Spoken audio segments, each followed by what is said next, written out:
Welcome back to our lesson on demand forecasting.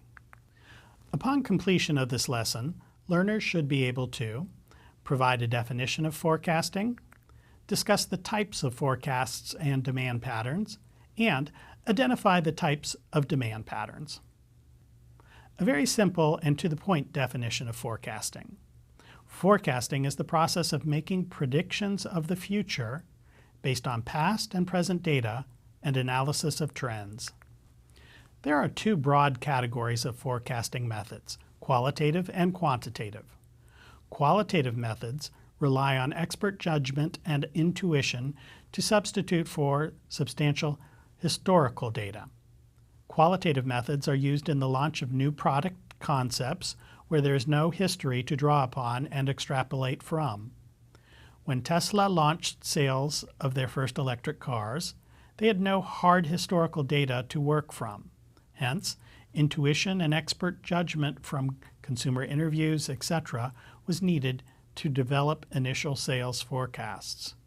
Quantitative methods can be used when there is a history of time period specific demand for a given product that can be used as input to statistical forecasting models. Sales of existing long-running serials are an example of where deep historical data can be used in quantitative forecasting.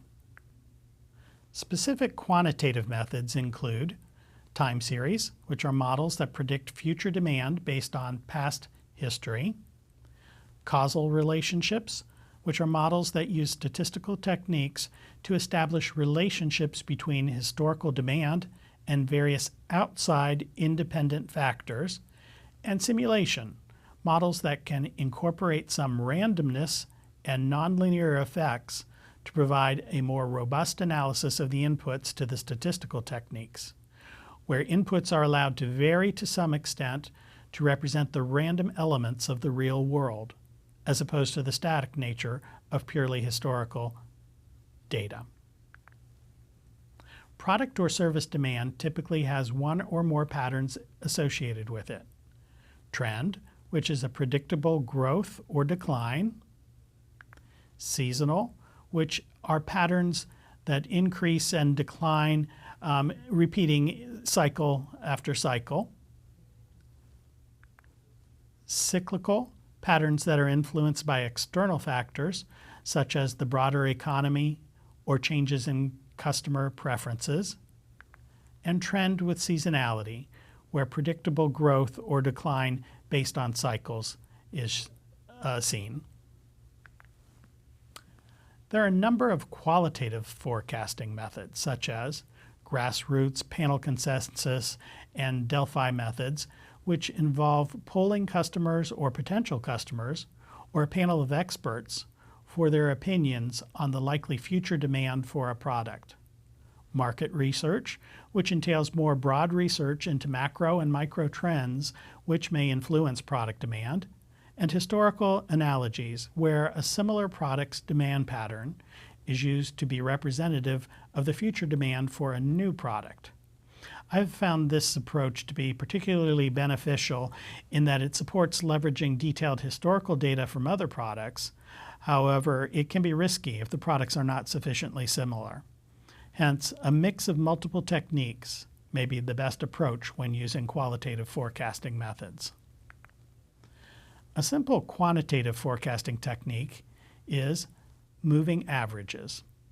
Moving average models use the last t periods in order to predict demand in period t plus 1.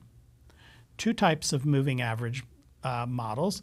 One, simple moving average, and another, weighted moving average. In simple moving average models, each month of historical data demand is deemed to be equally valuable to predicting future demand. In weighted moving average models, stronger weighting may be given to specific months, such as the immediate preceding month. Moving average models assume that the prediction of future demand can be based on a simple combination of past demand.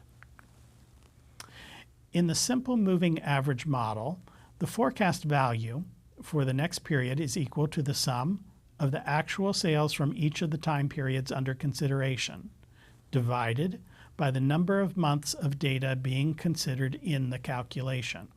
So if we were looking at a 4-month moving average, we would sum the most recent 4 months sales history and divide it by 4. Now we have a question for your consideration. In this lesson, we learned that forecasting is the process of making predictions of the future based on past and present data and analysis of trends, and we introduced types and methods of forecasting. Thank you for joining us, and we'll see you on the next lesson.